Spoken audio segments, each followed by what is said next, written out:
Late night bites with friends? Already hard to beat. That first too hot bite of fries you couldn't wait for, followed by ice cold Pepsi. Now that hits different. Suddenly, the energy kicks back in, the night goes longer, and the laughs don't stop. Because Pepsi brings out more flavor, more fun, and more of the moment. Food deserves Pepsi. Grab a Pepsi Zero Sugar today. This episode is brought to you by ChatGPT.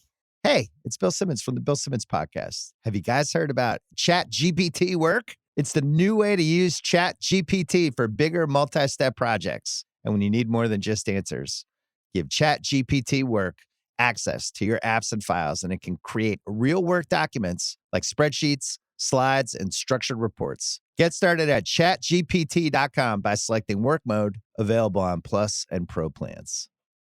This episode is full of spoilers about episodes 1 through 5 of The Shards, the new Ryan Murphy show that is airing on Hulu/Disney Plus. So listen with that knowledge. And then Rosemary and I will be back to cover episodes 6 through 9 when the show is finished. And that episode will be over on Patreon. Enjoy! Being a teenager in 1981 was, perhaps, the last moment of our youth. Tell me about this story. It's about a group of young people. Does it have sex in it? Yes. Pink cocaine, Cocaine? As in drugs? male hookers. That too. Everyone loves a good coming-of-age story. Hello, this is Cathy and this is The Cinema, the podcast where my husband Dave and I record our walk home from the movies out every Sunday. But today, I'm not talking about a movie and I'm not walking home from the cinema. I am here with returning guest and friend of the podcast, journalist, writer, Rosemary Mac Cabe, who wanted to watch The Shards and talk about it on this podcast. And I, a very guilty Ryan Murphy watcher, was pleased to do it. Rosemary, welcome back. Hello, thanks for having me. I should have a soundboard with like a little drum roll. Actually, there was a soundboard with a little drum roll in episode 5 of The Shards, but I was just thinking if I had a little like that I could have played as you were introducing me there. But maybe that wouldn't have been as much fun for everyone listening as it would have been for me. And some of you may not have seen The Shards. Rosemary, why did you suggest the show? Well, Cathy, I am always looking for ways to make content out of things I am doing anyway. So I was watching The Shards because my sister suggested watching it. We were in her house in Knoxville and we watched episodes 1 and 2, and then I got extremely aggravated that those are the only episodes available to us at the time. So I decided I would definitely watch the rest of the series. I have read a bit of Bret Easton Ellis. I've definitely read American Psycho. I was about to say I've read Choke, but that wasn't Bret Easton Ellis, was it? That was Chuck Palahniuk. I kind of confused the two of them. But I think when I heard it was Bret Easton Ellis and it was Ryan Murphy, I was like, oh, I'd probably watch that like kind of terrible juxtaposition of men I don't really like. You know what I mean? Mm-hmm. Like, I kind of was interested in a disgusted or, you know, kind of this is going to be bad. Not bad, but like... schlocky. Awful people. I feel like Bret Easton Ellis and Ryan Murphy are probably not great people. Am I wrong? No. I've not read Bret Easton Ellis. So for anyone who doesn't know, Bret Easton Ellis is the writer of American Psycho, as Rosemary mentioned. He also wrote, his breakout novel was Less Than Zero. He's written other famous titles like The Rules of Attraction. This is his book, The Shards, which is from 2021, but started out as a podcast, I believe, during the pandemic. It's like auto fiction. Yeah, it started as a podcast. It's kind of auto fiction. So it's like his teenage years as he experienced them if there had been a serial killer. But he's a certain way about him that I don't know his work other than the film American Psycho, which was obviously based on the book. And this is so like that, isn't it? I'm like, does he only have one way of writing? Or is it just that everything else isn't like this?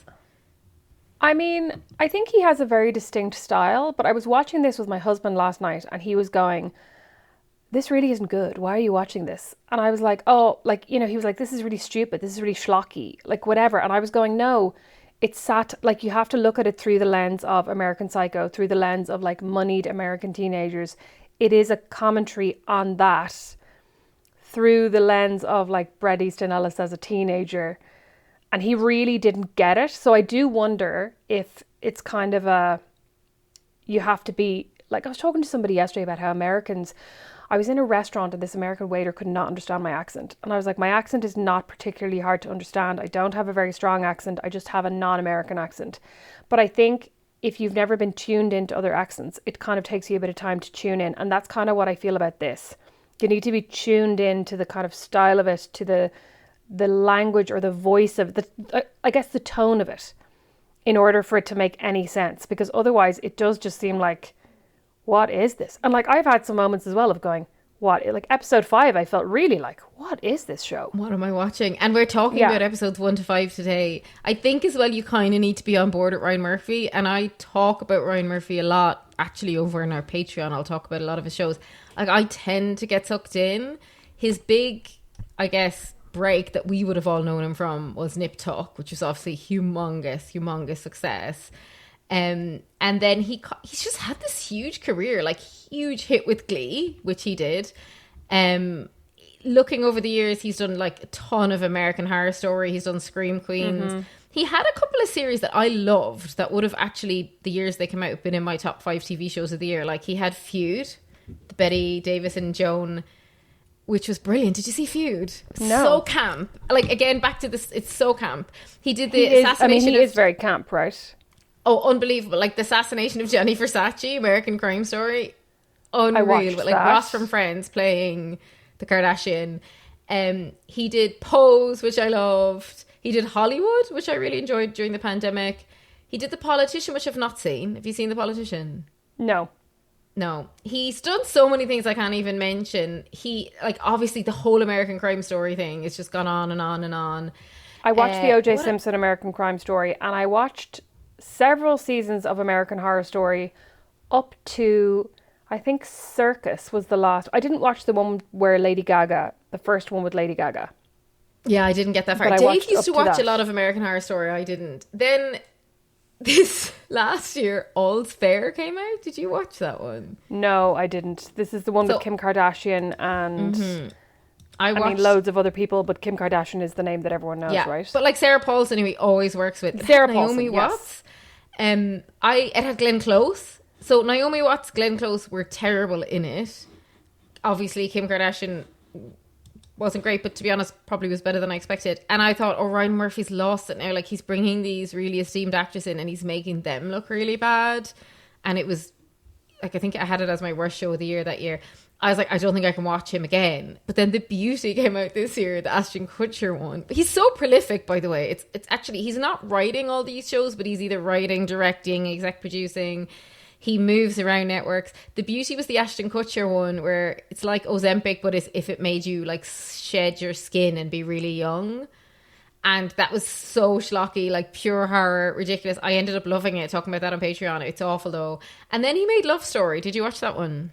No, but that was the big one last. Does he ever take a break? Sorry, Love Story was this year. He's very busy this year. Insane, yeah. So that was the one about JFK Jr. and Carolyn Bessat. So the fact that this is now also out this year is wild to me. He also did Popular. I loved that show. Yeah, he's done, and they all have the same tone though. I feel like you could turn on a show and be like, oh, that is a Ryan Murphy show, if you know what I mean. Yeah. And it's kind of like him and Bret Easton Ellis are a match made in like some sort of like CD heaven, if you know what I mean. Yes. So I'm really glad you suggested this to me because I had just watched The Beauty. I just didn't know that I would have come back. I watched a bit of Love Story, but I was just like a little bit sick of it all. But I'm so glad to be back in this now. And then briefly before we kind of get into the Shards, I had been aware of it also because of the September cover of Vogue this year, which has Kaya Gerber, who's Cindy Crawford's daughter, on the cover, and it has Homer Gear, who's Richard Gere's son, on the cover because they are both in the Shards, and there has been uproar over that September cover. I'm going to share a picture of it, actually. I'll do a clip and share a picture of it, and I'll link to it in the show notes. It's like the worst. It's such a bad photo, but Rosemary, you've worked in fashion journalism before. What did you make of the Nepo Baby September cover?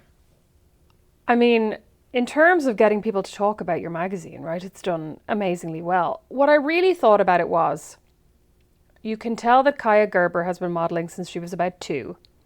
And you can tell that Homer Gear has never done anything before this, because he just looks really awkward and weird. And she looks like a model. And I think the problem is, if you're in a TV show, you have to look like an actor. And actually, I mean, we'll get to this. I don't think Kaya Gerber is a very good actor. Now, I could be wrong. In episodes 6 and 7 and 8, maybe her character will take a turn and we'll understand something about her that we don't until now. But up to this point, I am like, I don't think she's a very good actor. I think she looks much older than she is. And that's making it hard for me to believe her as like a senior in high school. A 17-year-old, yeah. Yeah, but I do think the cover is just, I mean, I kind of love it. He just looks like somebody posing for a school photo. He looks next to a he's supermodel. A good-looking guy. He's very good-looking He looks so goofy. He looks like he just goober. looks really silly. But I think he's actually a very good actor. He's very, like there are scenes in which he looks really goofy, and there are scenes in which he looks really, like his face is kind of amazing, how quickly he's kind it of can a turn chameleon. from... But they cut the girly face for that photo Yeah, shoot. they did. The photo is just not, the photo is just not the photo. But like, you know, everyone's talking about it. So who knows, there might have been 10 quote unquote better photos. And they might have gone, you know what, let's use this one because he looks kind of like a fish out of water and she looks like a supermodel, and let's see. But I mean, probably not. That's probably not how they pick photos. But yeah, it must be weird if you're Igby Rigney, which is quite the name, who's the actual star of this film, or of this show, who plays the young Bret Easton Ellis. Like, how annoying for those two to get the cover because of their famous parents, and that Richard Gere and Cindy Crawford, for anyone who doesn't know, used to be married to each other. So I think Vogue was like really into the idea of their parents had previously been on a Vogue cover together. So Vogue's leaning into the nostalgia of it all. But it must be really annoying for the actual star of the show. Or maybe he's pleased the show's getting loads of publicity. I don't know. My ego wouldn't be that little if I was the star of a show. I mean, yeah, but maybe with all the backlash now, he's like grand. Because also I feel like this year we've seen how horrible things have gone for the stars of Heated Rivalry. So if I'm Igby Rigney, I'm like, you know what? I'm happy to do the show, get paid, you know, for the show to be critically successful. I don't know if it is or not. I actually haven't looked at any of the reviews. But maybe he's just like, I don't want the like quote unquote fame part. Do you mean for the Heated Rivalry lads? Do you mean like they're too famous now? Oh, I mean, they've been absolutely hounded everywhere they go. Like, they cannot, you know, there have been all these videos of them kind of getting impatient with people, kind of hounding them, harassing them on the street in Paris. France seems to be especially bad for this, but they just seem to be. And like also then the fandom getting really pissed off with Hudson Williams' girlfriend, getting really pissed off with Connor Story for doing XYZ, for turning up to the Dior catwalk and daring to wear XY, for getting too big for his boots, being too small for his boots, for not saying hello, for saying hello too much. Like, they just cannot seem to do anything since this came out. And like the fandom, especially on TikTok, seems to be absolutely rabid with like theories of their relationship, theories of where they're going next, theories of what they're doing in Paris. It's wild. I'd seen the rabidness, obviously, but I hadn't realised like the turn it had taken. I do feel bad for them because most people in their career are like building up for a long time before they hit fame. It's kind of similar, like I guess the equivalent is the people who maybe go into Love Island. They go into the villa as unknowns and they leave overnight famous. Yeah. It's probably a little bit like that level of instant fame. Whereas yeah, but I feel like the people who go into Love Island want to come out instantly famous, right? Whereas if you're doing Heated Rivalry with this small production company in Canada, you're probably not even remotely thinking this is going to lead to you being one of the most famous men in the world. Yeah, total side note, but hilarious gossip. Did you see, speaking of Nip Tuck, the guy from Nip Tuck who is in Heated Rivalry, did you see that he accidentally leaked via a Cameo production information about Heated Rivalry? He's gotten in massive trouble. I did see this. Who is it again? I didn't watch Nip Tuck. Oh, right. Well, he's the dad in Heated Rivalry, who knows spoilers, but plays a prominent role at the end. Yeah. And he basically was doing a cameo for like $200 and then said on the cameo, oh yeah, I'm heading off now to Canada to shoot 12 episodes of Heated Rivalry. So he either gave away that they've doubled the length of episodes in the season or that they're shooting seasons 2 and 3 together. Either way, it wasn't his business to give it away and he's gotten in trouble, which I thought was hilarious. Like, he's been around the block. Like, he started in a TV show for like close to a decade. How he's Dylan giving away Walsh. production. Yeah, Dylan Walsh, you idiot. Right, on to the Shards, though. So will we go through I think we should go through 4 main characters, like briefly, thoughts on, and the actors, and then maybe just kind of go through the episodes. It's the summer of 1981, so it's like coming out of the 70s, so there's lovely 70 vibes in here as well. And what I do love about a Ryan Murphy show is there will never be any expenses spared on the sets. The costumes, There's so as you say, much the money music. in this show. Yeah, so much money. So good. And the construction of it is very American Psycho in that the young Brett is narrating it American Psycho style. Yes. And he's very intellectual and he's a writer. And it's very much based on the young Bret Easton Ellis. So it's this funny genre that, what were we saying it's called again? Autofiction, I think. Autofiction. It's like real but not real because he's essentially recounting his school, but he's added in this fake layer about a serial killer, which is very interesting. And so like onto the young Brett, he's played by Igby Rigney, as I mentioned. He's like he's 17 and he looks young, in fairness, the actor. I think he does a very good job. What do you think? Oh, I think he's really holds good. the show together. Yeah, I think he's great. I actually think he's very good. I think Debbie's pretty good, the actor who plays Debbie, and I think Robert, played by Homer Gear, is pretty good. It's the other two, Susan and Tom, that I have. Yeah, they let it down a bit. And Igby, it's a funny thing because he's narrating it. Sorry, Brett is narrating it from the future as if he's an old man because he's like, oh, back in the 80s, we never had to look at cell phones and we had this. There's a lot of nostalgia there. And then, but it's narrated by the young actor. So it's kind of a funny construction. Yeah, it's an interesting choice. And I also feel like the narration, it doesn't really work for me because he narrates it as if he's telling you the story of the things he was there for, the things he witnesses. And then every now and again, you'll get a scene that Brett himself wasn't privy to. So you'll get a scene between, is it Kenny? No, you'll get a scene between Terry, who's Debbie's dad, who's like a film producer, and his assistant, who's a very like camp Andy Warhol type. You'll get a scene between them, or you'll get a scene between Terry and his wife, or you'll get a scene of the murderer and one of their, I want to say victims, because the fact that he's calling him a murderer means this guy's going to kill people eventually. But we haven't seen necessarily these people being killed yet. We've seen them be kidnapped and be kind of tortured, but we haven't actually seen a dead body. Well, up until, spoiler alert, up until episode 5 is the first time we see somebody actually killed. No, it's episode 1. Remember, we see a dead body on the tennis court. Oh, sorry. Yeah. Yes, we see an anonymous girl who's been killed, but then there are two named characters who are important, who are schoolmates who have gone missing, and we're led to believe that they are going to be murdered, but we haven't seen them be murdered yet. But he shows scenes of the murderer basically feeding them really disgusting things and like telling them to eat them. But Brett didn't see those scenes, so I find it confusing. You know what I mean? That is so I'm like, as the narrator, you would assume that we're seeing what you saw, but we're actually seeing scenes that you didn't see. So I don't know where that information is coming from. So that's making me kind of go, well, maybe that's the whole idea of autofiction, right? That you're like, some of this is just going to be imagined. The scenes he like narrates, he'll have been in them. But the scenes when they meet, I don't think he's talking about them then. No, it is confusing. No. It is confusing. No. I think he does a great job. He was actually in that actor. I've seen him in a couple of things. He was in, the Mike Flanagan shows on Netflix, like The Fall of the House of Usher, which was great. He was in The Midnight Club, Midnight Mass. He's been in a lot of that stuff. So he's been in, like, the Mike Flanagan stuff is like, he's a horror guy on Netflix. So he's been in a lot of stuff, but this is his biggest role for sure. But like, well earned. He kind of holds a lot of the scenes together. He was in Midnight Mass. Who did he play in Midnight Mass? Sorry to interrupt. I don't remember, but when I looked him up, I was like, oh, he's been in all that Flaniverse. But he's such a, Ryan Murphy is such a type when he casts a male lead, where they always are very pretty with like big lips. He is he looks so like the young gay character from Glee as well.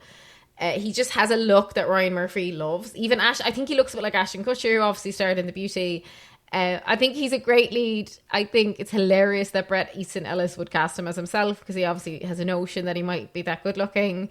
Then, as we mentioned, Susan, who's his best friend, who he kind of has a crush on, even though Bret is... Well, he says it's more like he says he's sexually fluid, I think. Or he's maybe telling himself that because it's the 80s. So he sort of is a crush on Susan, sort of just is his best friend. And she's kind of like the class president, the kind of valedictorian, whatever that's called in America. And she is very kind of, I guess, prim and proper, but then much like Brett is constantly smoking, doing drugs, drinking alcohol. Like these kids have no parental supervision and are like at all times drinking and like engaging in really dangerous behavior, which I know is a trope of any young adult thing that you can't have parents in it because it doesn't really make sense otherwise. But if this is to be believed as his kind of autobiographical work, these kids were running wild around LA in 1981. Yeah, and like one of the big kind of storylines of episode 2 is about his friend who goes missing. Well, not just his friend, but the boy with whom he is having a secret gay relationship. And then they have a big fight. I can't even remember. Because the guy, Matt, starts getting anonymous calls of heavy breathing down the phone and he thinks it's Brett. And he basically is like, fuck off, stop calling me. I don't want to see you anymore. And then Matt goes missing. And Brett's like, oh no, it's the trawler. Isn't that what he calls him? But the whole story about Matt going missing is that his parents have let him live in the pool house. He's 16 or 17, have let him live in the pool house. And they don't notice he's missing. They haven't seen him since Friday night. And eventually on Monday morning, they're like, where's Matt? Yeah, it's insane. And These watching parents are that, negligent. it was so sad. I was like, Yeah. these fuckers who just let their kid like go out there and live in the pool house. We don't give a fuck what you do. It was so sad. The idea that he was not noticed. Like they did not notice him missing for 3 days. And I listened to a podcast documentary before, and now I can't remember the name of it, but it was about 80s in the LA, and it was legitimately like these kids of very well-off parents who themselves would have had very conservative upbringings, and that they just were all doing drugs and lost the run of themselves. And like all the teenagers used to be in nightclubs, and we see that here, like they're all drinking. Like the other character of Tom, who's played by Graham Campbell, who's Susan's boyfriend, he's kind of the jock of the group, and like so far a bit less interesting, though I think there's hints of him becoming very interesting. So he's also just out drinking all the time, but he does have a mom at home, so he's some link back to a parent. But the saddest character, and as you say, I think she's brilliant actually, so Debbie Schaefer, played by Hayes Warner, who's not an actress I know, she lives with the movie producer dad, who we said is played by Wes Bentley, Terry Schaefer, and her mom is Evan Rachel Wood. So her parents are really in it. But her dad's like a complete sleaze, like Harvey Weinstein character, but like going after young men. But gay, mom, right? Yeah. Yeah. And her mom is like an ex-actress who's like just on drugs and really depressed and both, and she's awful to her daughter. Like, and then Debbie is doesn't seem like the whole plot point on her is like she doesn't eat at all. She's doing cocaine all the time. Yeah, she's and taking desperate. diet pills. Taking diet and pills. desperate for her dad's approval, right? Desperate to kind of impress her dad somehow. And hates her mom. And like they reference the fact that Debbie and Susan met at like a fat camp when they're like 10. Like this is the stuff that blows my mind watching the show, because I'm like, that was probably going on. He's probably referencing real girls he knew. That was totally going on. And I think fat camps are pretty still going on in America today. I have to say though, touching on the idea of the fat camp, I find Kaya Gerber difficult to watch because she is so incredibly thin. Mm-hmm. And I don't want to make, some people are incredibly thin. Some people are not incredibly thin. That's fine. I think far fewer women are incredibly thin than Hollywood would have us believe, like are naturally incredibly thin. And I think somehow the lack of like fat on her body makes her look older as well. And I think that's part of why I find it really hard. Like when she's sitting there in her school uniform, I'm like, would you like get your mom out of school? Why is she here? She looks 35, yeah. It was interesting in that Vogue piece. In the Vogue piece, because God help me, but I read the whole thing. She said that people are always like, why aren't you curvy like your mom? Because her mom, I guess, was this even less common person who's both very thin and very curvy at the same time. And she says, well, I wish I looked like my mom. And then she said, and I have a history of disordered eating, and everyone's always talking about my weight. So I thought it was interesting it came up. But I do struggle with shows like this, which I don't actually think this is for a teen audience. I really think it's for our age and older. Oh, no, I don't think it's for a teen audience. It's not for a teen audience. But like she is like in her underwear in scenes, and And I don't know to what extent this show is glorifying extreme thinness. And I think this is the problem with Ryan Murphy sometimes, where he's highlighting something, but in fact, he's just really glorifying it, because the Debbie stuff is like nearly comical, the diet stuff. I mean, I don't find it funny, but it's been nearly played as comical, is it? It's camp. Like it's all super camp, right? So, you know, every scene in which somebody is eating, Debbie's like, oh, here's my lunch, and like taking her diet pills and doing her cocaine. And there's a scene in a restaurant where somebody says, you can't just do cocaine in the restaurant. She's like, yes, I can. Don't be ridiculous. Everyone's doing it, and starts like snorting the line off the table. Yeah. But weirdly, I haven't noticed the camera focusing as much on Debbie's body as I have noticed it focusing on Susan's body. And there are a lot of scenes, especially in episodes 4 and 5, where she's standing next to, I mean, one of the whole plot points is like that she has this kind of flirtation with Robert, and Tom's getting really jealous. And there are a lot of scenes that are like zooming in on a hand on her waist, or just zooming in on her waist and then panning up her body in a way that they're not really doing with Debbie. So I don't know if that's going to come into my not so secret, now that I'm saying it out loud, theory is I'm really hoping that Debbie is going to be the murderer. Because I was looking at the murderer yesterday as they were dragging like one of the characters onto the beach. Although I suppose she wouldn't be able to lift them, would she? She'd like, because, you know, it's not going to be a woman, because you're not going to be able to lift somebody. But it would be a good twist though if it was her, because she's like the class president and all that. Yes, and that's kind of what I'm saying about the acting, that I'm like, I don't think the acting is very good. But if it turns out that she's a secret murderer and a secret sociopath, then I'm like, maybe she is playing it quite flat on purpose, and then that might make sense. I saw her in Bottoms before. Have you seen that comedy, Bottoms? No. She was decent in Bottoms, but then I see that she's been in American Horror Story, and I think she's Ryan Murphy's like muse at the moment. And I watched a little bit of the official series podcast, and I had to turn off because it's so bad. But she was saying that he just phoned her up.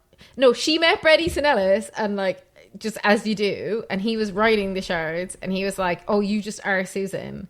And then 3 years later, Ryan Murphy phoned her up and was like, do you want to play Susan in the Shards? And she was like, sure. And that's being a nepo baby. But she's certainly not awful though. But you're right, I think the camera's really lingering on her thinness in a way that's like, I just find all that stuff a little bit alarming. Sorry, but just to say, Bret Easton Ellis did actually look a bit like Igby Rigney when he was young. Look at him there. Oh yeah, I see it. Like, there is a resemblance. Yeah, he's not unlike him. Sorry, I just suddenly was like, I'm going to look and see what he looked like. Yeah, did he look like? I mean, young. He's not. In fairness, he's Hollywooded himself, but that's actually not. Oh yeah, not very. But he was like super. He was super cute as a kid. Like, yeah, I'm going to send you this picture so you can share it in the Patreon. Amazing, thank you. And then Homer Gear, the other nepo baby, plays Robert Mallory. I have to say, I'm thoroughly enjoying his. So Robert Mallory is the stranger that comes to town, lies about being in the cinema watching The Shining in F1, and his mother's died. He's come to live with an aunt in LA, and he's come to this particular private school that they're all in. Picture like the private school from Cruel Intentions, is that kind of vibe. And he is very mysterious because very early on, Bret points out, well, he should have gone to a different school that's actually closer to where he lives. So why is he in this school? And Bret is like on one about Robert, and kind of, I think in the first episode fancies him, but very quickly that's gone and he just hates him. Robert is always eyeing up Susan, like, I want to have sex with Susan, which Bret's like outraged by. Yeah, but Bret has you're right, he has a weird thing with Susan. He's almost like a dog, like, because he doesn't, he loves her and he has a crush on her, but it almost seems like he wants to own her. Mm-hmm. Like, there's no sexual, he doesn't want to be with her in a romantic way, I don't think. He's just obsessed with her. I think he's just obsessed with her, and he doesn't know, because he's not out or anything, he can't be in the like gay best friend role, which is probably where he wants to be. So he has to be trying to like the straight guy hanging out with her boyfriend, pretending to be macho. I don't know, but they do also say the character is gender or sexually fluid, so because he could also be into girls. Do you know what I mean? Like, it's a little bit unclear because it's also like a lot of hanging over this is obviously the homosexuality of the era, and also we know AIDS is coming. So there's a lot of foreshadowing about like there's a scene where he literally has sex with his girlfriend and then he goes off and sex with his boyfriend, and you're just like, please tell me you're wearing a condom for either or both of these. Like, that's the kind of stuff that, like, I feel like the AIDS crisis looming adds another kind of sinister layer. There's also where the tone of it, and we'll get into the episodes now, but like the tone of the show doesn't 100% work for me, because sometimes you're like, ooh, there's a serial killer going to get people, and then sometimes that completely disappears, and like the serial killer thing isn't at all relevant, and you're like, I'm just watching a schlocky high school drama. Yeah, the tone of the show, I feel like, is exemplified in the scene in which Susan and Robert host a school assembly where they are trying to find a classmate called Rhonda, and they have sponsored water bottles with Rhonda's face on them, and they're like help find Rhonda and stay hydrated. Yeah, that's the tone of the show. Do you know what I mean? Like, it's that kind is of such a good point. It is ridiculous in a very Hollywood's always trying to sell you something. You know what I mean? In that kind of way. That's like, it's not taking itself super seriously, but it also is. I don't know. It is weird. It is a weird show. Could you imagine being in the writer's room with Brett and with Ryan? Because Brett had originally written 2 episodes of this, and then he got involved with Ryan Murphy, and then they've like worked together. So I think that's all really fascinating. Unfortunately, the official podcast is just like PR, and it's well, sorry. Do you remember the official podcast for And Just Like That? Oh my God. That was better than this, though, because at least the official podcast of And Just Like That was as sycophantic, and as much as I was obsessed with it and I loved listening to it, as terrible as it was, because Michael Patrick King and the writers were there, so they were legitimately talking about the writing process, even if everyone was like licking up to him. But this is like hosted by, Evan Ross Katz. Oh, yes. He's like the most sycophantic celebrity interviewer. And he also hosted the one about the beauty, which I tragically also watched a few episodes of him doing this podcast. And it's just somebody sucking up to celebrities, and the celebrities telling anecdotes about themselves. So there's nothing to be gleaned from it, other than that I found out that Kaya Gerber was like just offered the role, whereas Homer Gear did have to audition, and that is because he's legitimately not been in anything else other than, I think, a brief arc in Euphoria season 3. So he is like unknown. And I guess he doesn't look exactly like Richard Gere either. I do think a lot of us probably carried Kaya Gerber through the Nepo Baby thing. She's just the head off Cindy Crawford. Like, she's the image of her. Yeah. Whereas Homer Gear, I had in a million years, I guessed he was Richard Gere's son. Like, would you have guessed it? No, I wouldn't have either. Do you think that's all Kaya Gerber's real hair? She has a lot of hair. Yeah, I would. Well, just based off her mom, I would. Yeah. You're right. You're right. It's very voluminous. Yeah. It's gorgeous. Yeah. But let's get into the episodes. So the pilot is just we've already talked about it, like, summer of 1981, a series of disturbing crimes coincides with the arrival of a strange new student in Brett's orbit. The first episode, I would have always watched the first episode of Ryan Murphy, to be honest. But I think I often give up on it. Like, I gave up on the Kennedy one early this summer, love story. As much as I liked it, there was nothing gripping me. But I think I would have kept coming back for more after this. I thought it was a really good pilot. I thought it was a good pilot. I'm a sucker for hot teenagers. I'm a sucker for a murder mystery. And I'm a sucker kind of for like a will they, won't they. And I feel like the first episode, and you're right, it did fizzle now, and now he seems to hate it. But the first episode was like, he really fancies this new guy, Robert, who's like a big mystery. Like, like that was the will they, won't they. Whereas now I think it's flicked to Robert and Susan. But Brett and Robert were the will they, won't they in the first one. Like, as I said, the scenery, the set pieces, the costumes, the art direction, it's so beautiful. It's so lush. It's very unattainable, but like just so beautiful that I was like, oh, I could watch a soap opera. I could watch every single night of my life this show. Yeah. Like, it is really, it's just candy floss for the eyes. It's like, so good. Yeah. And then there You'd were love shades of Hollywood. kind of Stranger Things. You'd love his Hollywood I would love what? show. Hollywood. Okay. Yeah, I thought you meant really Hollywood itself, and I was like, no, LA seems awful. No, you'd love his show Hollywood from 2020. His show Hollywood. Okay. Beautiful. And then also it had shades of Stranger Things for me, with the other student being murdered, and it kind of being a like by the by. You know what I mean? Like, do you remember? Yeah. You remember your one gets killed in the pool in like the first episode of Stranger Things? Sorry, spoiler alert for Stranger Things. And it's kind of a like, oh, where's she gone? Where's she gone? And like we come back to it a little bit over like throughout the seasons. Barb but like nobody really gives a shit about her. And that's kind of what it felt like about this first victim. Yeah. And it's kind of like with teenagers as well. They think they're infallible. They're in such a bubble, these 4 characters. The only one who steps outside the bubble is actually Brett, because he wants to have sex with guys, and that doesn't work in his little friend group. But other than that, none of them know anyone. He only know the 2 guys he's having sex with. He's the only one who's introducing them into their little friend group. And then the mystery thing, it's kind of like in Scream as well. Like, remember when they're all like having parties and everything in the midst of the serial killer? Yes, but I think there was a bit in the calls pilot then. Yeah, exactly. And there's a bit of the pilot that I didn't like and lost me. I just cannot stand and have no interest in car chases. Unless it's like you're talking Fast and the Furious and like you've legit stunts. The 2 lads chasing each other in LA, first of all, as any of our Irish listeners will know, it's just been appalling in Ireland with young men driving recklessly and dangerously the last few weeks, like resulting in severe tragedies.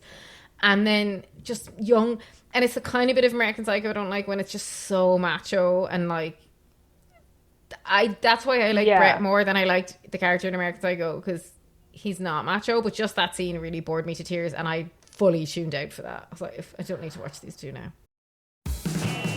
The perfect lunch combo. That first bite of your favorite sub, followed by ice-cold Pepsi. Add a couple of friends, and now that's next level. Suddenly, the laughs get louder, the stories keep flowing, and the food tastes better. Because Pepsi brings out more flavor, more fun, and more of the moment. Food deserves Pepsi. Grab a Pepsi Zero Sugar today. I liked it only because it set up Robert's character as this like absolute like unflappable psychopath kind of demon. Like as he's doing this car chase, and it's almost like, you know, those people in your life that you have an argument with and you're getting more and more and more annoyed and they're getting more and more and more smug. That's what it was. Like as they were driving along, Robert is amused and getting more and more amused by this, and Brett is getting more and more annoyed that he's like outfoxing him. And so from the point of view of setting up the character arc, I was like, oh, I see where this is going. Robert's going to be like more and more like inscrutable, and Brett is going to get more and more obsessive and annoyed. Yeah, you're right. So Brett that felt gets interesting really, to me. That you're right, and like he really annoys Brett, and I do love that. And I love that Brett's such a freak that he's like, I know I saw you in The Shining. Yeah. He's like, why?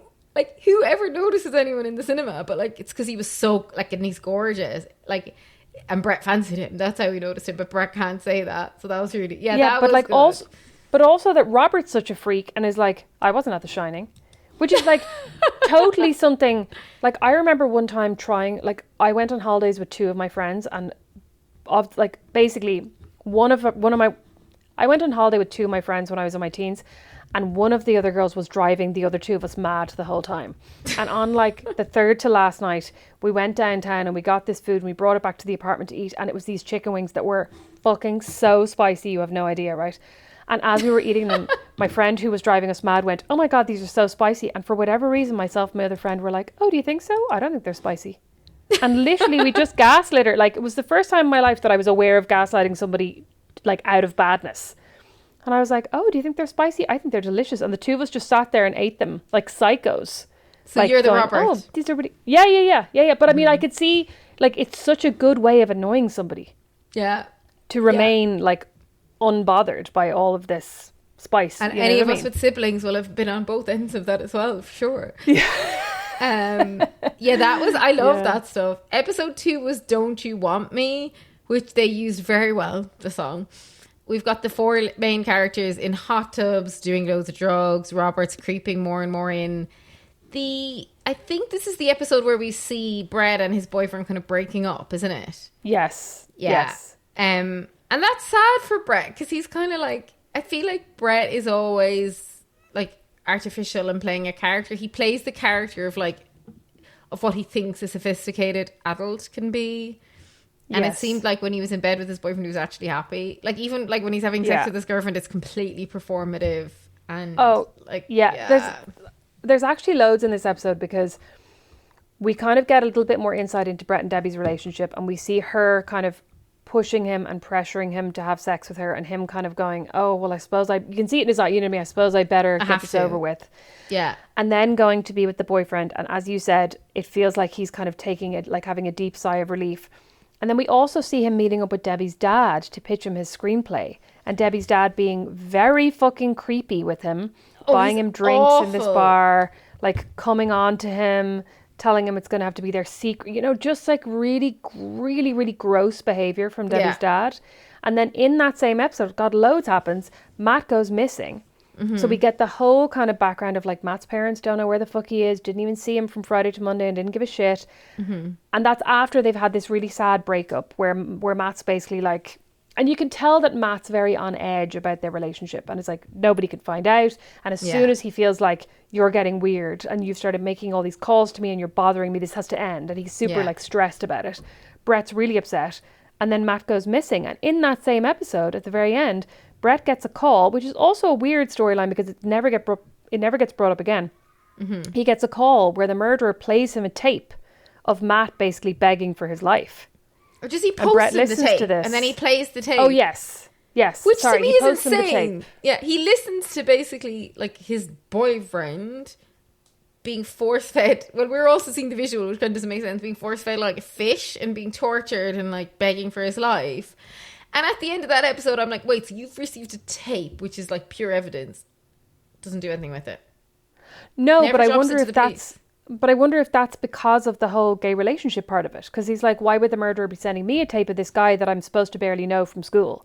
That's true. And because he thinks it's Robert and he knows that Robert's sus that he's gay. Because Robert is like really cozying up to Matt at this point.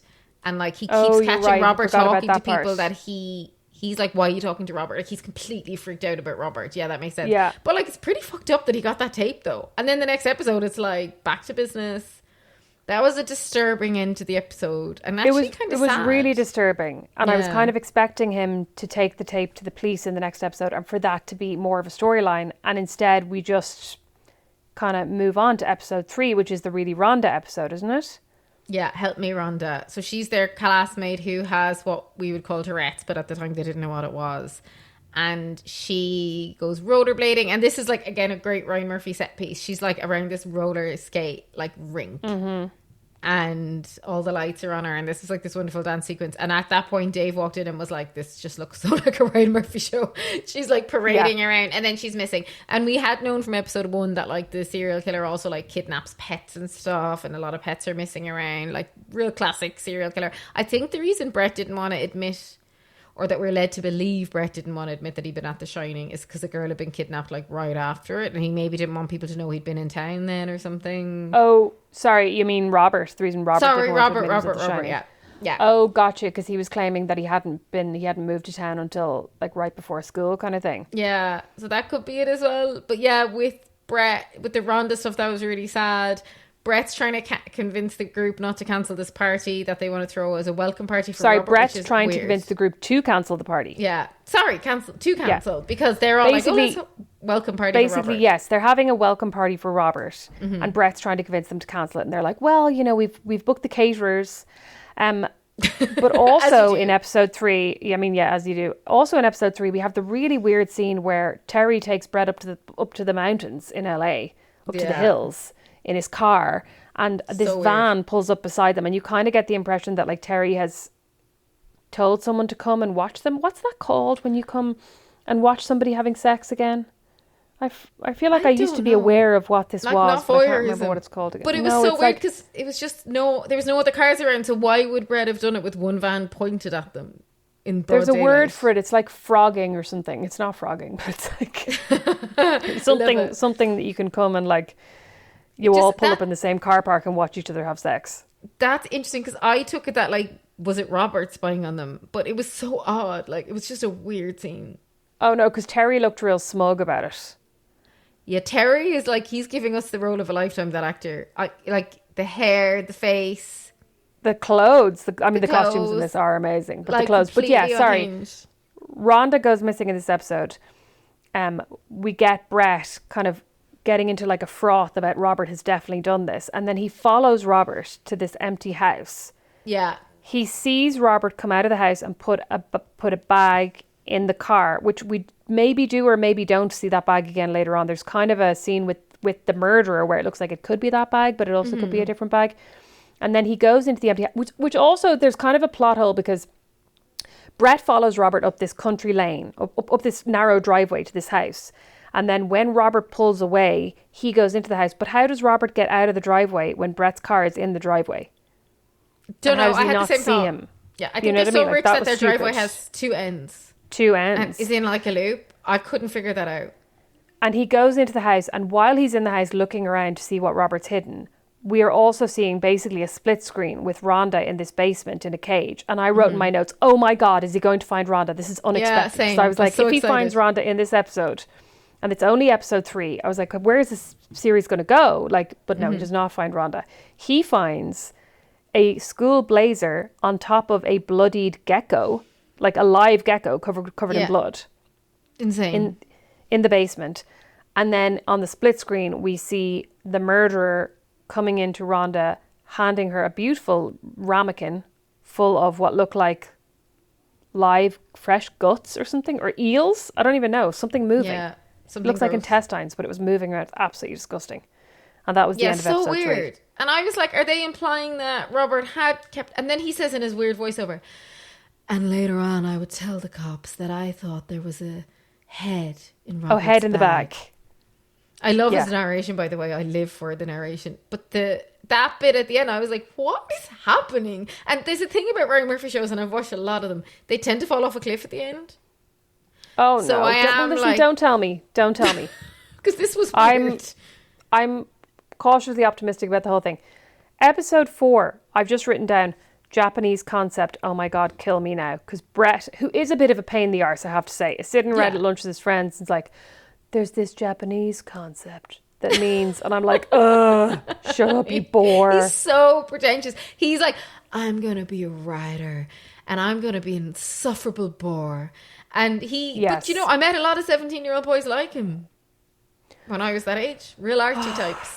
And they were like that. Yeah, So and I loved them all. Yeah, same. But he does say something that I found quite profound. One day I'm going to feel like a kid for the last time. And while on the one hand I was like, that ship has sailed, you're all about 45, especially Kaya Gerber. I was also thinking like, when was the last time I felt like a kid? Probably when I was about 9, to be honest. I think when I was about 9.5, I suddenly was like, I'm too old for this. The loss of innocence. Yeah, I'm an adult now. It's a big theme of this episode, but they're like a little bit heavy-handed because at the beginning of the episode he's like, someday I won't feel like a kid again. And then the end of the episode he's like, and that was the last time I ever felt like a kid. It's like, Brett, we get it. Like, we get it. I'd say the book's insufferable. Funnily, I met 2 of my friends today, though. And they said they loved the book. And I was like, shit, will you come on a podcast about it tonight? And they said, well, no, because I'm not seeing the TV show. But I was like, no, Cathy. We would have been good to get a book reader on. But this is the episode which I actually had a really good time with, right? Because this opens on this other character who we haven't mentioned yet. Yes. Yeah. What's his name again? Was it Jerry? Ryan? Reggie? Ryan. Oh. So Ryan, I was this not even episode close. opens on a new character, which is nuts. Or was it the episode before? Hi, I'm Ryan. And every day, this was a complete American Psycho. Every day I get in the shower and I rub the soap around and I start from the top down because I don't want any clean bits of body getting the dirty bits of that. My body. Actually was a smart I was like, I'm going to wash myself like that from now on. We did see him in the previous episode. Sorry, he was sitting next to Debbie at the school assembly when they were giving out the branded Rhonda water. And earlier on, he did a little breakup scene with Brett as well. He was like, we can't do this anymore. So him and Brett had also been shagging at some point. Do you remember? Oh, you're right. Yeah. And when he's talking to Debbie in episode 3, I was like, oh, this gay guy in school that she's chatting to. Yeah. But later on, we'll see that she doesn't think he's gay. Or maybe he's not gay. Maybe he's bi. And episode 5 just opens with him, which is quite cool. And then I was like, oh, this is all going to be his episode. And then the loss of innocence thing, he's like, I ate my favorite breakfast cereal. I didn't know that in 2 months' time that breakfast cereal was going to be discontinued. It's like, what am I watching? So I only had 91 more days. Yeah, episodes 4 and 5 were for me when I was like, what is this show? Because before that, I felt like it was kind of like an 80s themed OC with a murderer. And now I'm like, what is this? So episode 4, yes, we have the whole scene where he's, you know, he's becoming a porn actor. Yeah, and then while Ryan, he's the in... character. Yeah, while he's in being the porn actor... Debbie's mom is introduced to him as his new co-star. And he's like, oh, hi, Mrs. Schaefer. And they're like, do you know each other? Now fuck. So he fucks Debbie's mom. I mean, We don't see that on screen. Actually, but... I was disappointed we didn't get that scene because she was like, it could have been something if it wasn't for my husband and they hate each other. And that's all very fun. Like that was all like the Betty and Joan feud show, which is brilliant camp show. And this was like that.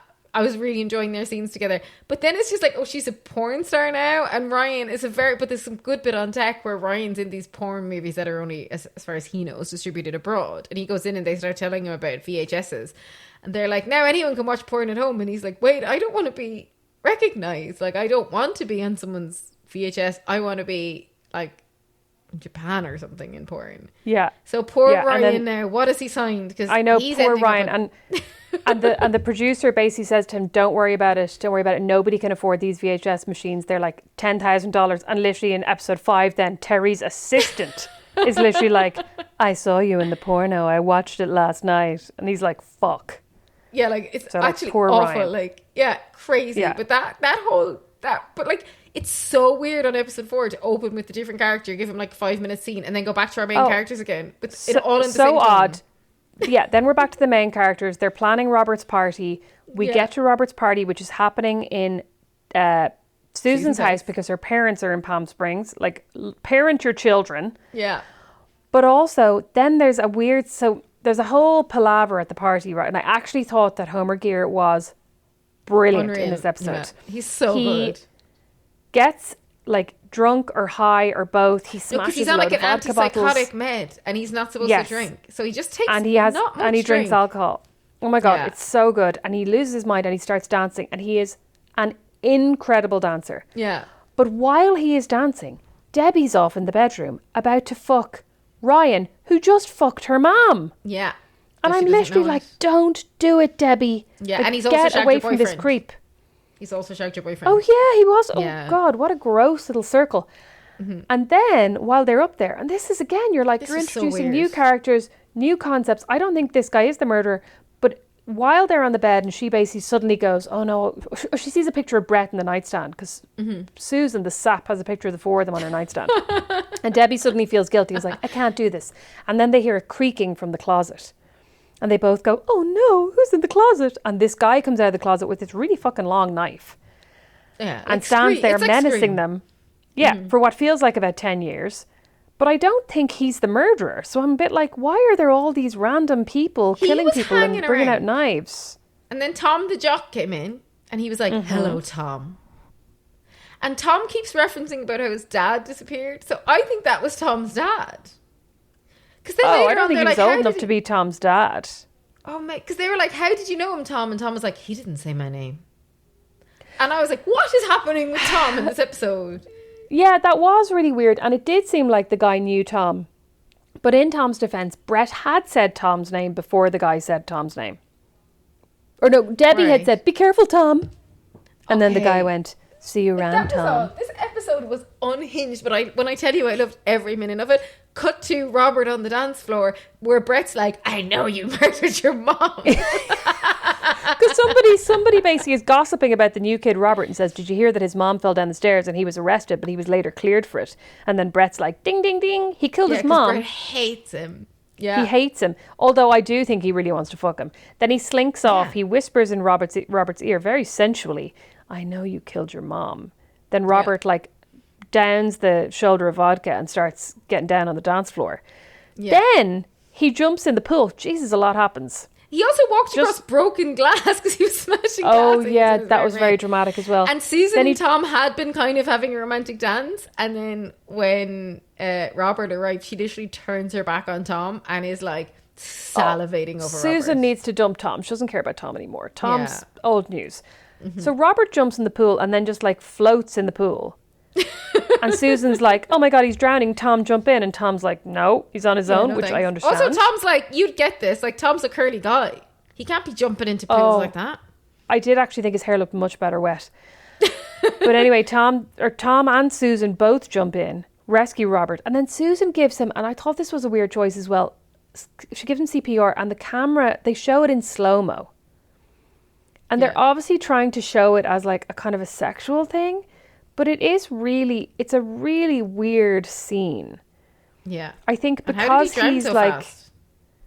I mean, I He didn't drowned even in, get like, the 5 impression he was seconds. drowning. I just thought he was like lying in the water, like having a bit of a relax.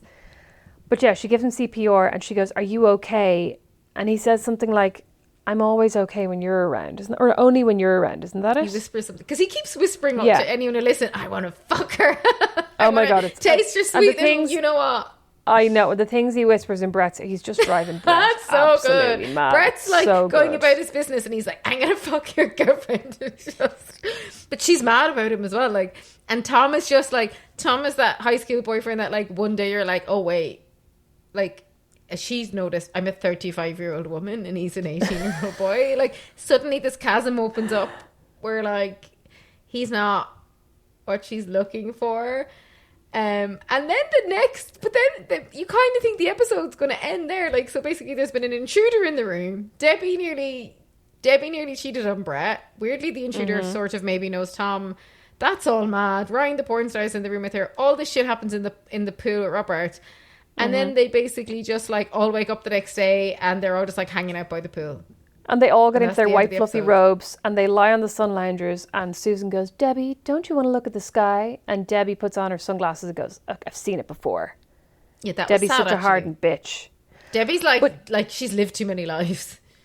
Yeah, poor Debbie's very, very damaged. But I did actually think there were definite shades of like, isn't it John Carpenter films? You know, the way like in John Carpenter films, whenever somebody fucks, they get murdered.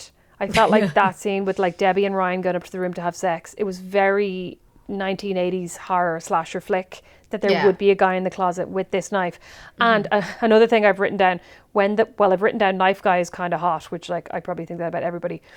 But also when he stands in front of Tom and he puts the knife up to his face, I was literally like, cut off his hair. Just slash it up, because he kind of hooks the knife I around like his his curls and I was hair. like, cut off his hair. It's Oh, the it's just 80s. driving me Has mad he now. permed it? Do you think it's a perm? Because it is the 80s. It doesn't, I mean, it's hard. Perms don't really look like that, but it's hard to say. But you know what else? I actually don't think it's in this scene. I think it's in the next scene, but it fits in with the whole, sorry, I don't think it's in this episode. I think it's in the next episode, but it fits in with the whole idea of we're only kids for a certain amount of time and then I don't feel like a kid anymore.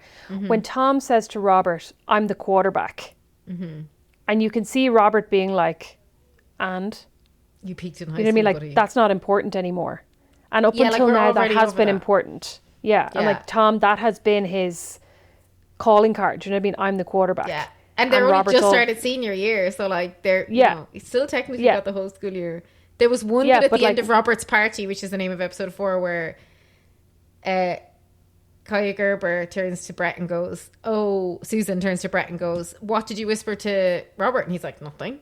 And then he's like, "What did he whisper to you after you did mouth to mouth?" And she's like, "Nothing." And then he's like, "And that was the first time we both knew we lied to each other and things would never be the same." And that's the bit where you're like, okay, the narration's like too heavy handed, but also like I'm eating it up and like love it at the same time because I just like you really gel with this stupid tone. But it's like it's objectively really bad writing, I think, at that point. But it is funny because it's that kind of juxtaposition of narration. He's trying to narrate it as he thought about it in the moment, because he is a teenager who takes himself super seriously and thinks he's an author and thinks he is like a great intellect.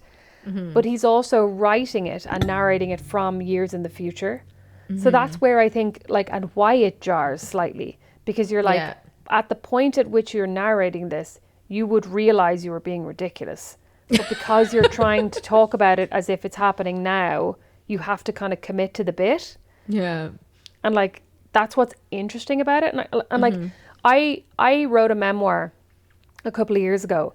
And as I was writing it, I did have loads of moments where I was like tempted to analyze it more from now. But also you have to commit to writing it like, no, I need to write about what actually happened, not what happened through the lens of me as a 40-year-old woman, but like what That's so happened interesting. when I was 20, 21, 22. And it's really hard. Like, it's really hard to get out of your today head and back into your And past how head did like, you try not intellectualize to- it? How did you feel it at the time? And now you've intellectualized it and you can look at things so differently. I mean, loads of it I just found incredibly cringe. Because like my memoir is about my dating history. So loads of not even the behavior of other people. Like I was a bit embarrassed at like what I put up with from people. But a lot of it was just like my own behavior, my own like the way I judged people, the things that I said, the way I like performed my sexuality and my femininity were all just like, the whole thing was really embarrassing. Like really. And like as it got later and things were fresher and more recent, it became kind of difficult to write about because some of it felt kind of still traumatizing. But the stuff that I was like totally over, all I felt was embarrassment. You know what I mean? So that was hard. And Jesus, reading the audiobook was excruciating. Oh my God, I don't know how you did that. But then your last chapter on your husband was so cute. So that was probably like a really nice... Yeah, but you know what? That was hard too, because as I was writing it, I was like, God, this, like, if in 5 or 10 or 15 or 20 years we're broken up, this isn't going to age well. And it felt like I was like wrapping up a pretty little bow and it all ended happily ever after, which like is not, that's obviously not the full story and it's not realistic or truthful really. But at that point you're like writing about real named people and trying to be careful and considerate. But anyway, and you're also like writing about your dating life, so it makes sense, because some memoirs end like that, as if they've been telling their whole life story and then they'd be like, and then I lived happily ever after with my husband, and you're like, okay, but what about all the rest of your life? But in your one, because you're not dead. Yeah, you're only specifically talking about dating, so that actually makes much more sense. Do you know what I mean? Yeah. Anyway, highly recommend This Is Not About You by Rosemary. I'll link to it in the show notes. Thanks. Sorry, that wasn't a plug on purpose. It just occurred to me as I was talking. Did you do about, any like, auto fiction in there? You should have slipped a serial killer into one of the chapters. Not consciously, but I'm sure if you ask the men involved, they would say that there are moments that I have misremembered or misrepresented. Yeah. Anyway, on to episode 5. The first thing I've written is, poor Tom, he's too straight to dance. I love this episode so much. Sorry, there's a scene in episode 4. Part of the whole dance floor bottle smashing scene is that Tom tries to go over and get Robert to calm the fuck down. And Robert and Tom end up kind of wrestling. They end up on the ground and Robert kisses Tom full on the mouth. And Tom loses his fucking mind. In a way that I think, looking at it in 2026, we recognize as, oh, Tom might have some conflicting feelings about this, about men. You know what I mean? That I feel like there's a little bit of like, I took it as like non-consensual, like aggressive from Robert. So therefore Tom felt really violated. Obviously he felt that more because it was a man as well and not a woman, but I do think... Yeah. Oh, and also, I just felt like he looked is homophobic. so troubled. But he looked so troubled by it that I was like, yeah, you could be right. And then like the opening of episode 5, Brett, pretending to be straight and doing a terrible job, is trying to teach Tom to dance. And he's like, I saw Belinda Carlisle do the signature move at the Roxy or something. And he's like doing this like amazing dance move. And Tom is like, I can't dance like that. It's too gay. And it kind of felt to me like, does Tom protest too much? I don't know, because I'm like, to be honest, it's 1981. I'm surprised more people haven't been homophobic so far. I know LA would have been much more like, you know, advanced in some ways and maybe not as homophobic as like other places. But I was surprised that up until this point, actually, it's the first bit of homophobia we've kind of seen. Like even growing up in Cork in the 90s, we would have used the word gay to describe things we didn't like. Yeah, though he specifically means we gay. would have used that though. All the time. Yeah. Yeah, like it was just a casual word that was used. It's awful now. Like, and that's the kind of thing of actually, if you're writing a memoir, you'd have to probably acknowledge of yourself in the 90s. You'd probably have to put words like that in your own mouth, depending on how honest you were going to be. But you could then note, like, from the present, I wouldn't use that word now. Like, it's very complex language. But yeah, I think he really was, like, in fairness though, it was quite a gay dance that he was trying to get Tom to do. And Tom was so like, good. I love when he goes, okay, you can just do the jacket dance where you just like put your hands in an oversized blazer and just like shuffle. And I was like, that's actually such good advice for your jock buttoned up friend. And he was like, just do the pocket dance. I actually really like, we haven't really seen those two together on their own before. And I love to see Brett like code switching and trying to be like a bro. So good. Yeah, I mean, I think Igby Rigney is so good in this because there's a lot of, from the audience point of view, a lot of very obvious code switching and a lot of moments where you can see him make the decision to act straight. Yeah. And you can see the kind of how difficult that is for him and like the conscious effort that he has to go to. And I find that really, really interesting. And it's almost like acting within acting. Yeah. which I think is like very impressive for, he's only 23, so what, he would have been 21 He's so shooting this, good. like for a very Yeah. young guy. He's really, really good.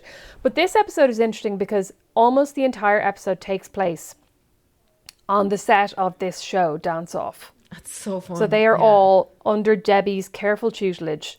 They're all going to the set of Dance Off to compete in this like live TV dance competition that she really, really wants to win. And for some reason, her dad and his assistant are there, also determined that she win. Like, we haven't seen her dad take much of an interest in her at all until this episode, where he comes in, like, rolls in a big, like a big cart full of cash to basically bribe somebody to let her win.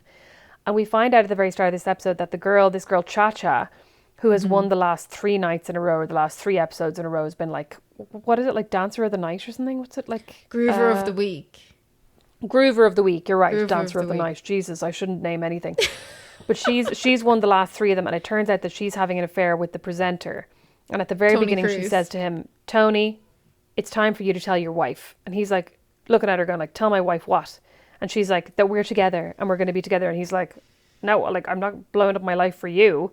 Yeah. Oh no, she says something like, over the last 60 days, I've given you like 40 blowjobs and we've had sex 10 times or something. Yeah. And I'm just like, oh, that's a lot. This God poor bless her. girl is Groover. And of she's the done all this Week dancing. worth- She must be wrecked. And Groover of the Week does not appear to come with the cash prize. So and we had seen Oh her no, it's in- just for cachet, right? It's just, yeah, and we had seen her like previous week at Robert's party, like tearing it up on the dance floor, and like that's where we'd seen the little intro to her being Groover of the Week and all that. So we know she set up like Debbie's adversary here. Yeah. But all the stuff with the host, who, by the way, he's also in The Beauty. He's Ashton Kutcher's like sidekick in The Beauty. So, but like Ryan Murphy's always just casting the same people, but like he's like, fuck you, and she's like, I'm actually pregnant by you as well. And she's like, we can call your son Tony Jr. And it was so funny because he goes, I already have a son called Tony Jr. Like there's some And then bits she goes, that are Tony very the funny. Third. Yeah, like that stuff was all like there's no examination of like power dynamics or anything there. Like that was just kind of played for laughs and wasn't really uncomfortable viewing because it was just so stupid. What I think is interesting as well is that in this episode was the first episode where I realised, and it's probably because I am white, but I realised how white this show is. It's really white. The perfect lunch combo. That first bite of your favorite sub, followed by ice-cold Pepsi.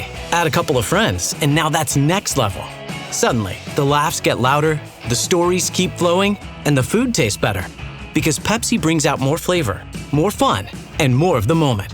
Food deserves Pepsi. Grab a Pepsi Zero Sugar today. But yeah. Is kind of problematic to me. Like, Ryan Murphy could have cast this like Bridgerton. Could have done like colourblind casting, and I don't think it would have taken away from anything in this like frankly ridiculous TV show.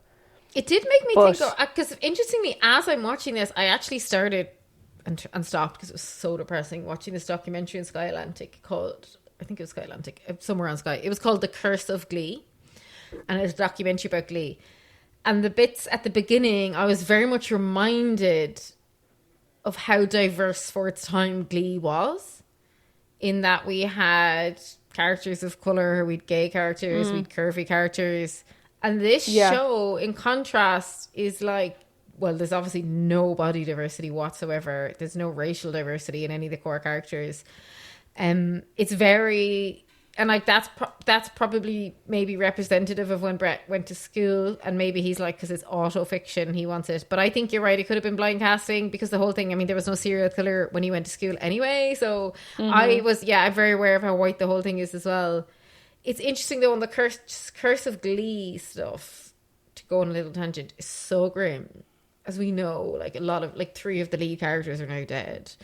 Really grim stuff. But like before it got to that level of grim in the documentary, they were talking about the success of this show, and obviously this show was so grueling for the actors who were young. They weren't that young, but they were young. Like, they weren't actual teenagers, but like they had to not only record a show which would have had a load of episodes as shows did back then, but they had to do these huge musical numbers and dancing, singing. So they said if you weren't running lines, you were singing, you were dancing. So you did these crazy days on sets that are not typical like for any show.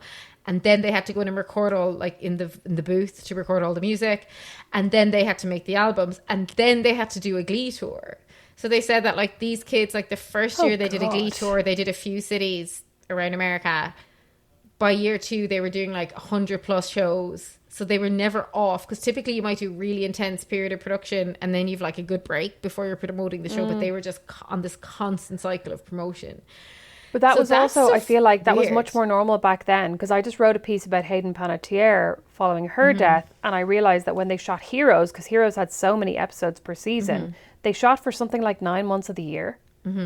And then they had 3 months, quote unquote, off, but they more than likely had to do promotion during those 3 months. Yeah. So it was basically a full-time Full job for 7 years. And then imagine this, on top of that, you're doing concerts every night, which is what these kids are doing. So that made me really icky on Ryan Murphy, actually, watching all that now. I mean, I had to turn the thing off in the end. It was, by the way, it's terribly made. Like, it's a really bad documentary, but it's not of a high caliber. But that stuff was all really grim. Anyway, Ryan Murphy, though, obviously loves musicals and dancing and all the rest. And the way this was put together, like the dance scenes. So this is really Debbie's episode to me. Like, Debbie's been this character so far that, like, she's Brett's girlfriend. Like, you feel bad for her because her boyfriend has no interest in her. Her mother is, like, hates her, and she hates her mother. Hates her. Yeah. Her dad, we're kind of not sure, has a weird... Her dad's... I don't know. Well, he's very abusive to her mother, so he's awful. But he's also trying to shag her boyfriend, which is incredible. Of all the boys in LA you could be trying to shag, does it have to be your daughter's boyfriend? But also, why does he want Debbie to win this competition? Is it just like a kind of Veruca Salt kind of thing? Like, I'll get my daughter what she wants? Or... I think so. And he seems to have some also... guilt. Yeah, but he makes a weird phone call. So during the break from dancing, they have like a live phone-in section. And he calls in and is like, I really want Debbie to win. And he's crying. And then Debbie's basically like, Daddy, it's so fucking weird. And he basically has a breakdown. That's one of those tonally off moments where you're like, what? This makes no sense with the rest of the show. I actually thought this whole episode was interesting, was visually beautiful. I love a dance break.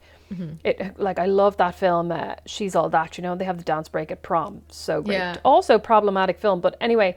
Every film's problematic, sadly. I mean, yes.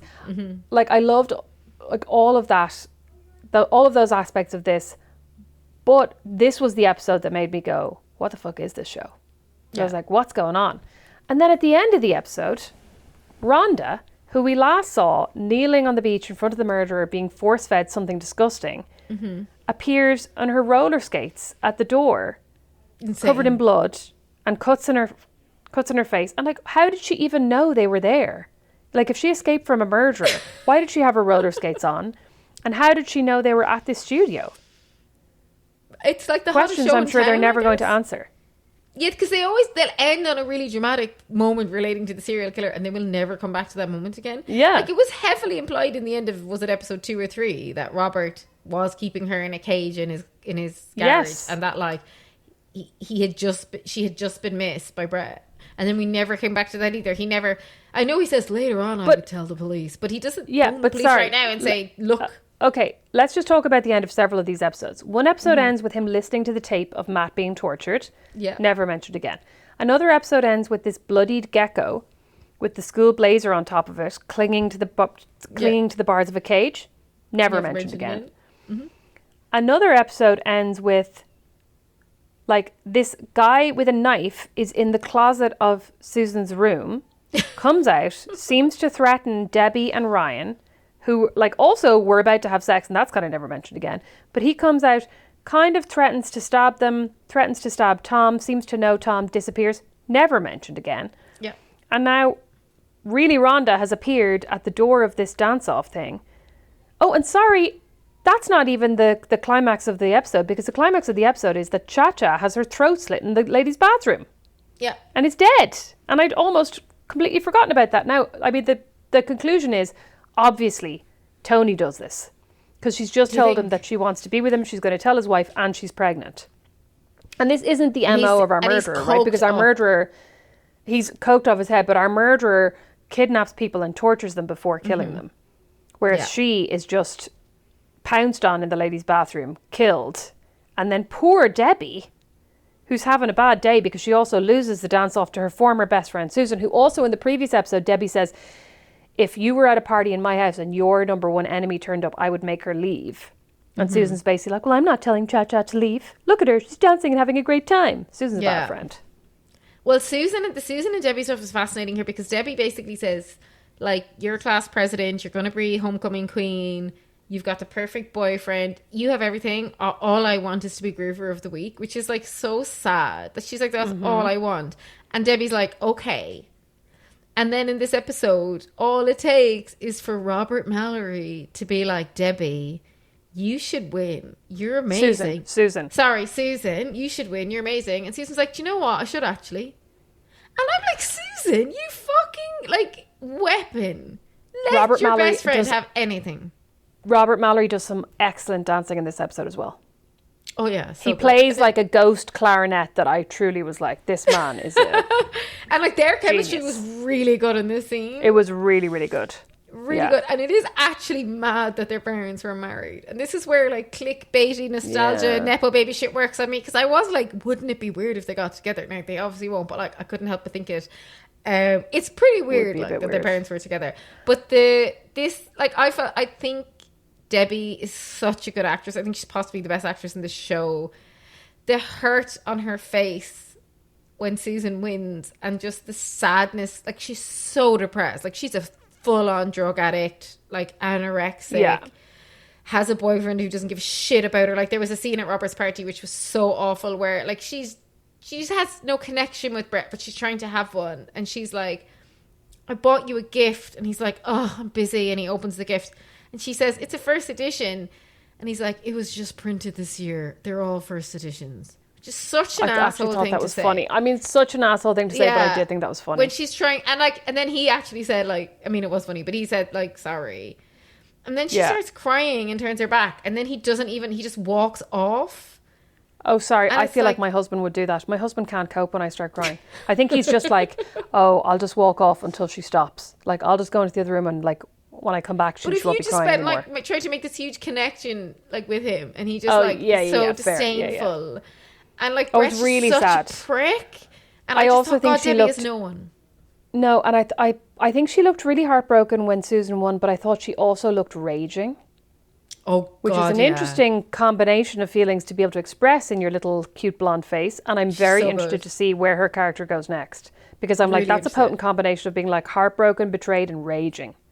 And she's kind of got no one in her life now because, like, I mean, clearly Brett, like, she knows Brett doesn't give a shit about her. And the crazy thing about her mom, played by Evan Rachel Wood, hates her. Her mom, it's a live phone in. You phone in for the results. So the results are pure. The dad was bribing to get her, like, more screen time, but the results appear to be pure. Her mom was phoning in and voting against her for Susan. Could you imagine your own mom doing that? But then Brett seems to feel really guilty about episode. Brett was so guilty about episode 4, I think, and his behavior at the party that Brett really wanted to help her win. And Brett's looking at her like, I'm so sorry. Like, he really knew how much this meant to her. Yeah. It was so good. Like, this episode was so tense. Like, whenever they'd cut for an ad break, first of all, I was like, as if you'd let everyone go off and just wander around eating, like, for live TV. Oh, yeah, yeah. And, like, Coke, so much Coke, the tension between the girls.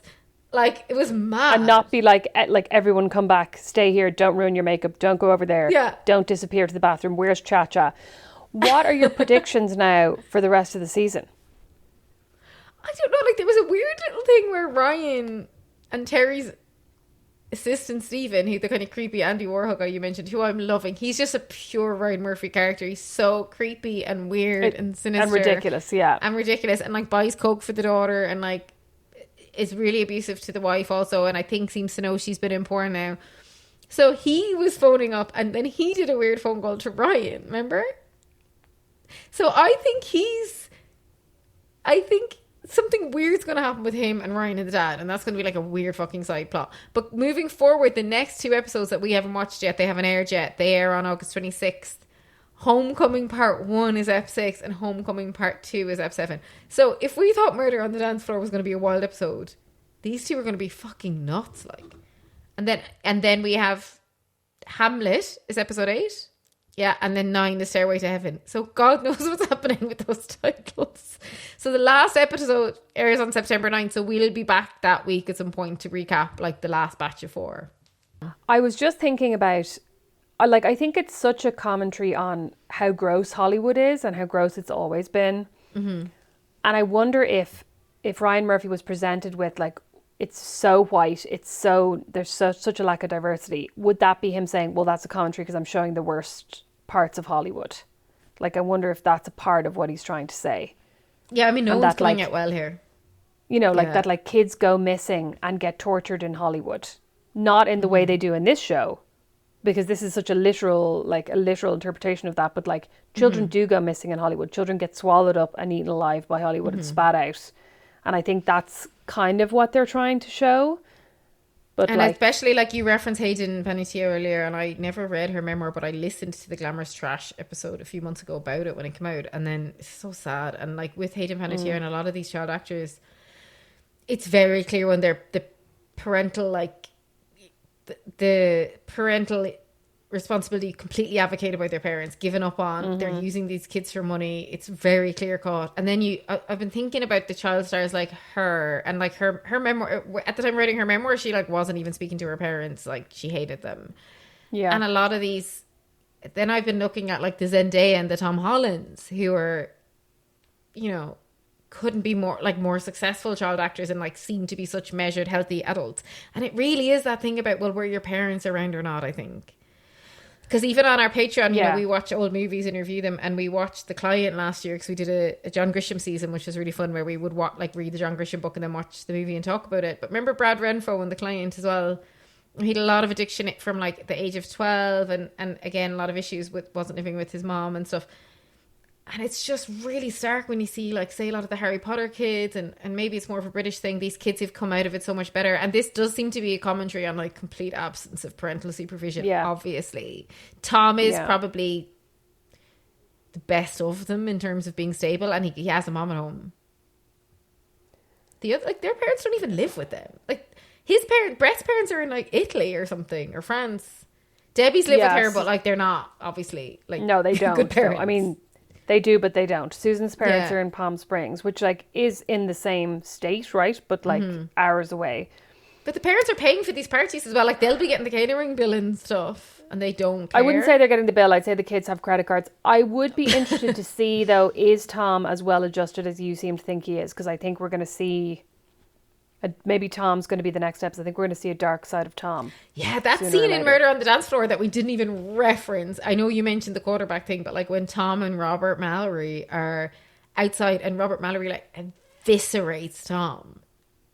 Like, Robert Mallory is the biggest bitch on campus. Like, when he decides to take you down, he's so mean. He's so mean. Awful. And he's so awful to Tom. And then that weird scene with Tom and the guy with the knife earlier, and then he's like, I'm going to fuck your girlfriend.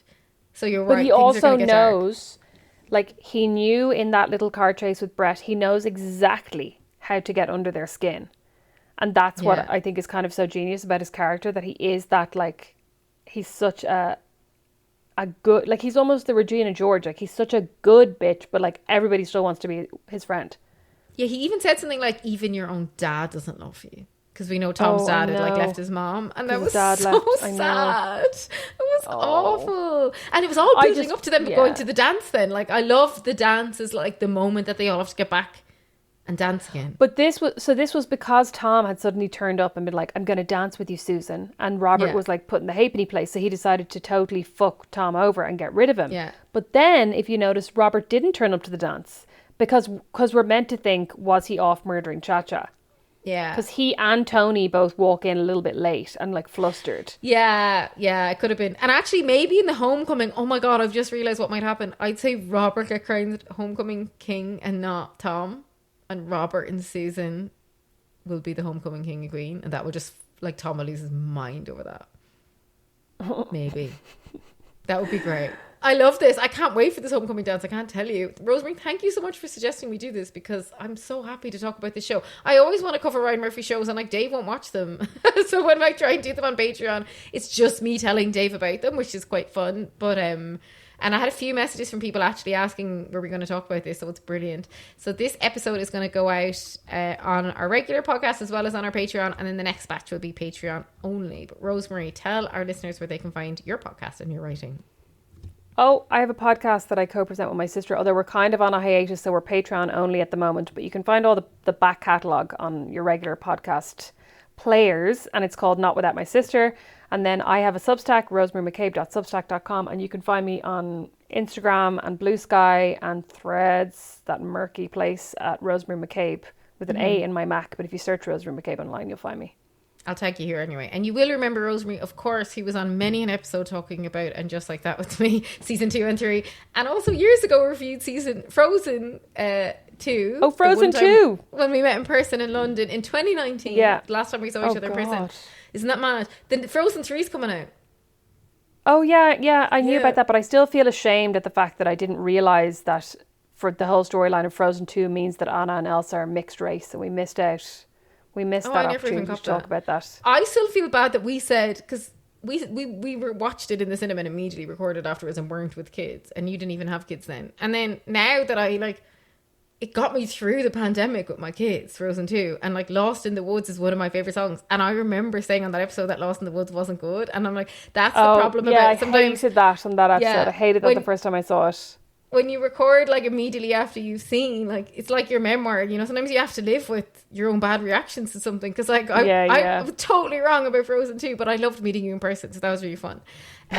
So yeah, if you're in Ireland for Frozen 3, we will go and watch it together, but in the meantime we shall be back sometime early September to talk about the end of this show, this mental show. The Shards drop 2. Yeah. Bye. I know we're best friends, but sometimes I really could just murder you.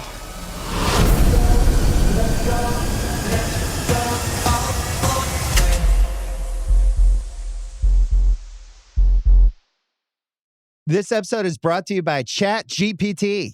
Hey, it's Bill Simmons from the Bill Simmons Podcast. Have you guys heard about ChatGPT work? It's the new way to use ChatGPT for bigger multi-step projects. And when you need more than just answers, give ChatGPT work access to your apps and files, and it can create real work documents like spreadsheets, slides, and structured reports. Get started at chatgpt.com by selecting work mode, available on Plus and Pro plans. Do you hear that? That sound, right? That means that summer's officially here. It means that grown adults just sprint into the street for a frozen dessert shaped like a cartoon. But this summer, Mint Mobile has a better treat. Every plan, including unlimited, is $15 a month. And unlike ice cream, it won't drip down your wrist or look nothing like the picture. Does anyone have any cash? Give it a try at mintmobile.com/switch. Upfront payment of $45 for 3 months, $90 for 6 months, or $180 for 12-month plan required. $15 per month equivalent. Taxes and fees extra. New customer offer for initial plan term only. Greater than 50 gigabytes may slow when network is busy. See terms.